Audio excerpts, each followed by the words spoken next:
ప్రమాణం కలిగిన భారత సాంప్రదాయ ఆరోగ్య విధానం ఈ ఆక్యుప్రెషర్ ఆక్యుపంక్చర్. ఇప్పటికే 8 సంవత్సరాల కాలం జరిగిపోయింది.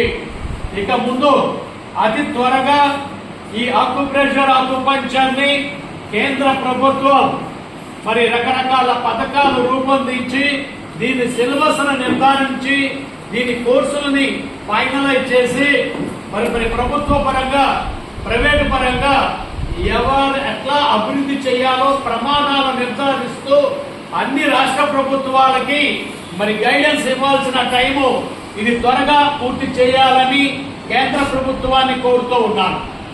ఈ దేశంలో పశ్చిమ బెంగాల్, మహారాష్ట్ర ప్రభుత్వాలు ఒక అడుగు ముందుకేసి ఆక్యుపంక్చర్ కౌన్సిల్స్ ని ఏర్పాటు చేసి ఆయా రాష్ట్రాల్లో ఈ ఆక్యుపంక్చర్ రంగంలో నిష్ణాతులైన వాళ్ళకి పరీక్షలు జరిపి వాళ్ళకి నిర్ధారణ పత్రాలను అందజేసి ఈ వైద్య విధానాన్ని ప్రోత్సహిస్తున్న తరుణంలో నేను ఈరోజు మరి ఆంధ్ర రాష్ట్ర ప్రభుత్వాన్ని కోరేది ఏంటంటే ఈ ఆక్యుపంక్చర్ కౌన్సిల్ ఏర్పాటు చేసి ఈ రాష్ట్రంలో ఇప్పటికే ప్రాక్టీస్ చేస్తున్న వాళ్ళని గుర్తించి వాళ్ళకి చిన్నపాటి పరీక్షలు పెట్టి వాళ్ళకి సర్టిఫికేషన్ జారీ చేయడం ద్వారా మరి మందులు లేని ఈ వైద్యాన్ని మరింత ప్రోత్సహించాల్సిందిగా కోరుతా ఉన్నాను.